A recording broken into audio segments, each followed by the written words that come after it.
team.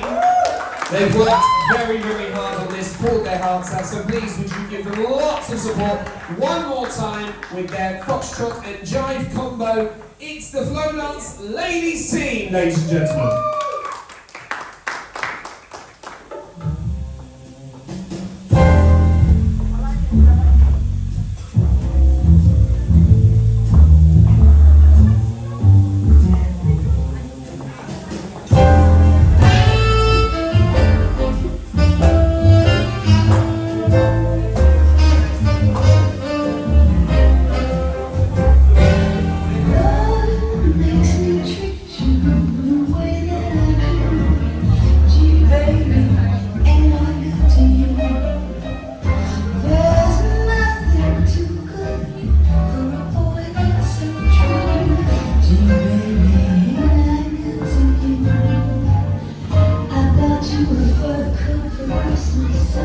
Diamond